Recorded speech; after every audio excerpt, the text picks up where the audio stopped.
And then I had to put it in my head that, okay, this is the new change now. This is the new me now. It's this thing. This is my new life now. I'm going to experience failures, and this is not the first failure, and it's not going to be the last.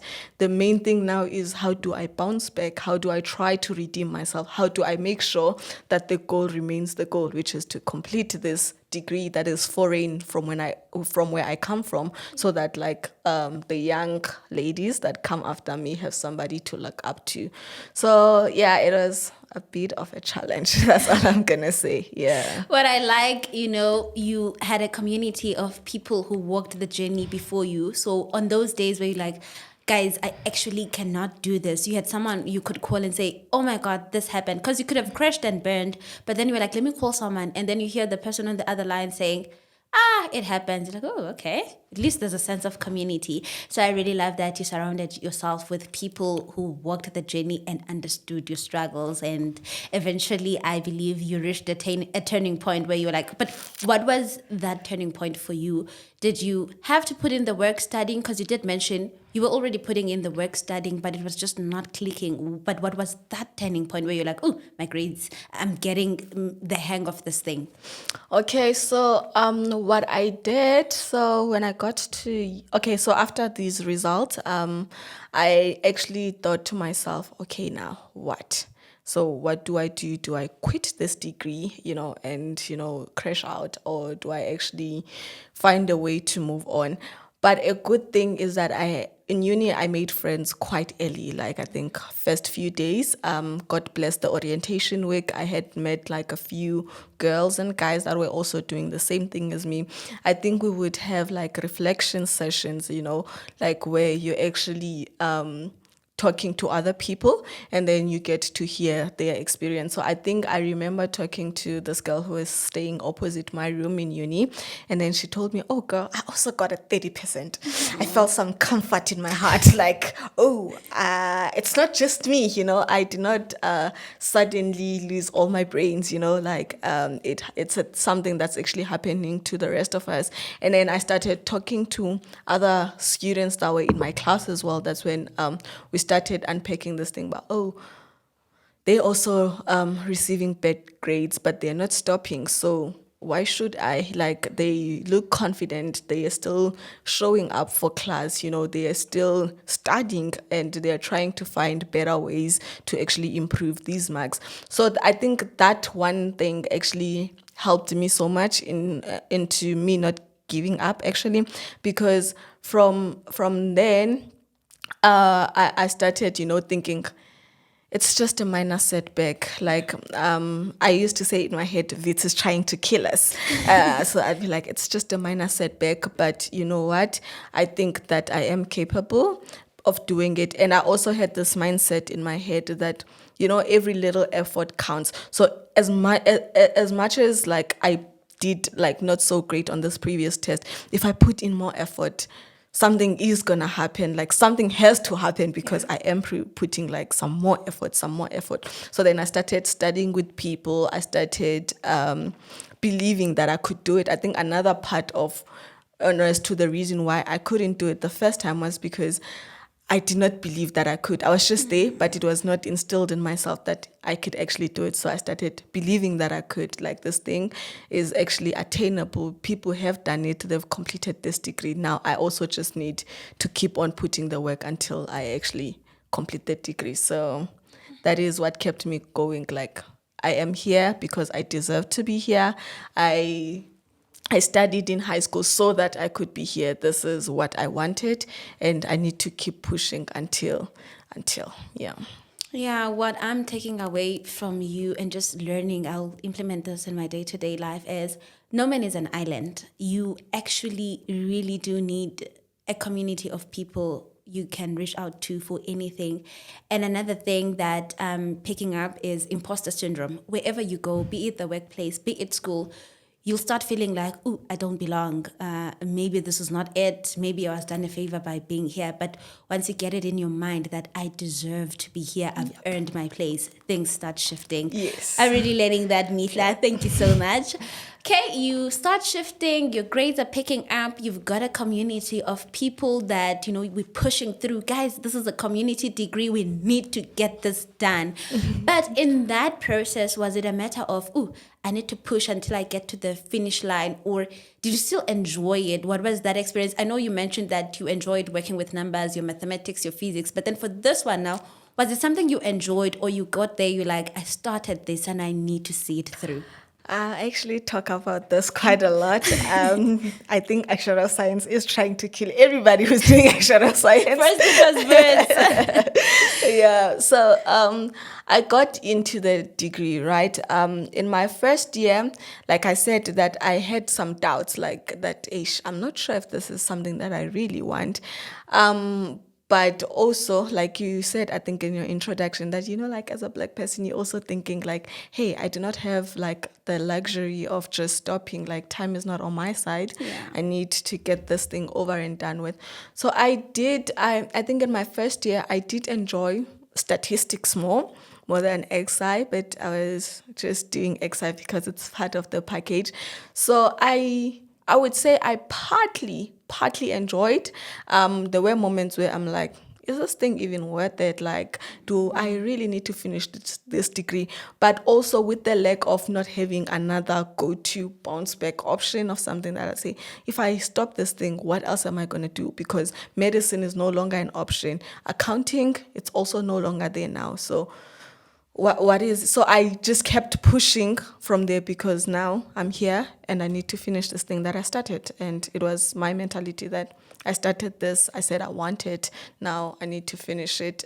I don't think I really, really, really enjoyed it. I'm not gonna lie in that part. I did not enjoy actuarial science. I just did it because I had already started it. Yeah, that was my story. All right. You mentioned, Mihla, accounting, that would be the CASA journey, right?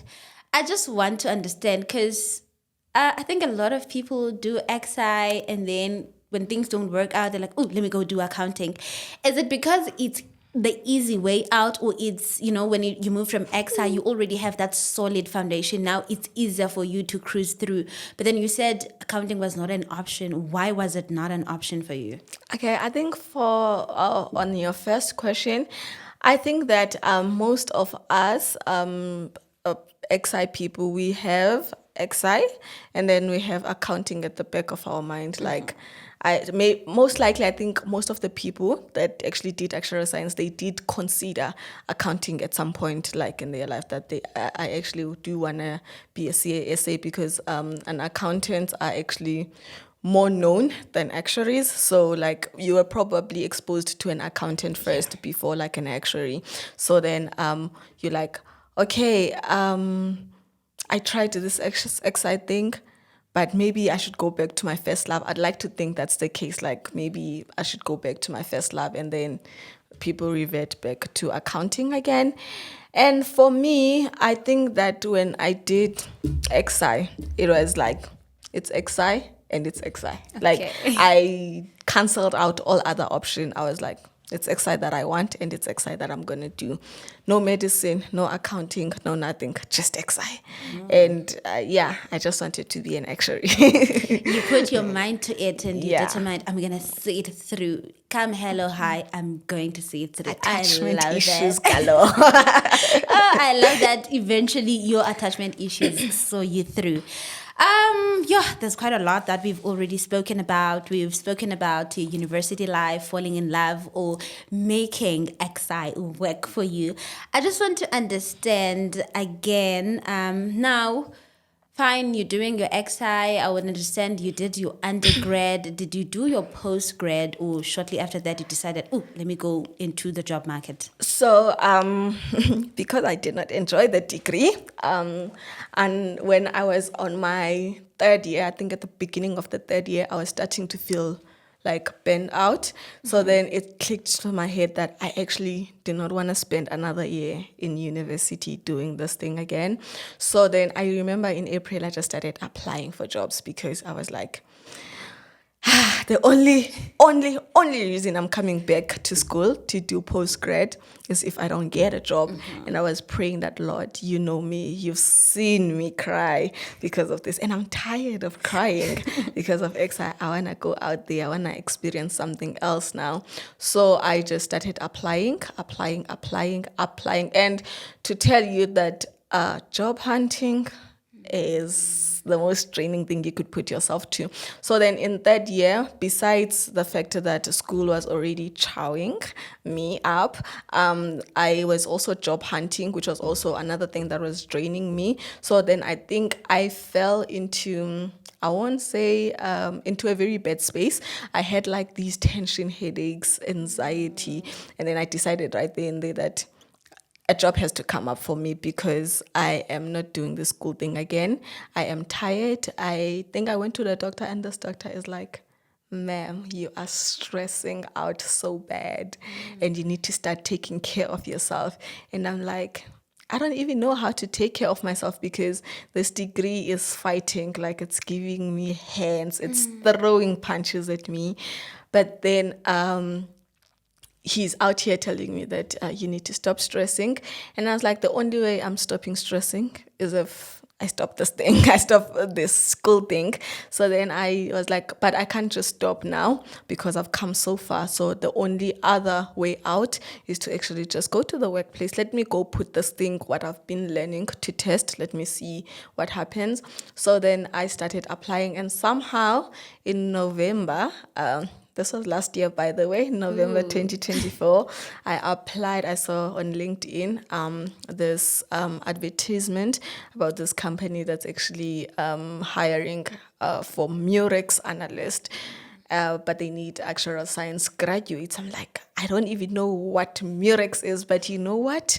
I'm gonna apply. So I applied, and then I had an interview. I remember this girl Siva was interviewing me, and then she then was like, "Oh, you are so amazing, Mihla. Actually, we want to have you on board." And I was like, you see, somewhere where I'm wanted, because I don't think school wants me.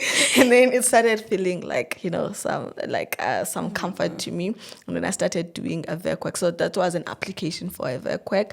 I started doing a VERQUAC, and then somehow during the VERQUAC, I was anxious about the results because now I'm hoping that I actually passed all my modules so I can, move on with my life and say I completed this degree.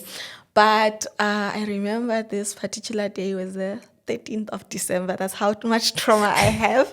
I was the 13th of December. I received an email from our head of school. It was saying that, hey, Mihla, if you want to graduate, you got to write a supplementary exam. And I'm like, a sub? And then I'm trying to see which module actually has a sub, and I see it's life contingencies. I'm like, dang, I do not even like this module. I have to write a supplementary exam in this module. Now I have to jungle my VERQUAC, studying again for this sub because I wanted to graduate.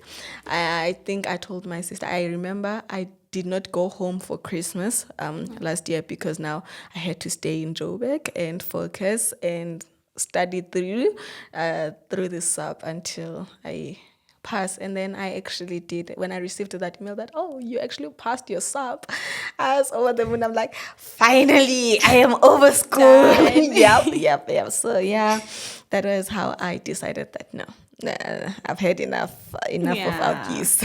Yeah. Okay. With the sub, I think you had already gotten to a point, correct me if I'm wrong, you had already gotten to a point where you're like, I'm comfortable embracing failure and bouncing back from it. It didn't affect you as much. It was just a matter of, I don't want to have to go through content for this module again, but I have to. Yes. So my journey throughout university, I had so many failures, I could count them, but we don't have time for that. But I think the one that stands out for me where I actually started embracing that, sometimes we fall, we just have to pick ourselves up again. I remember it was in my second year, so we usually write these exams, right, that are we call them exemption exams. So what they do, they are exempting you for the board exam for the Society of Actuaries, which is like a board that helps you helps you qualify as an actuary. So then for the first time in my second year, I had actually failed to meet the minimum requirements to actually receive that exemption. I remember I had gotten a 59% and that exemption was at 60.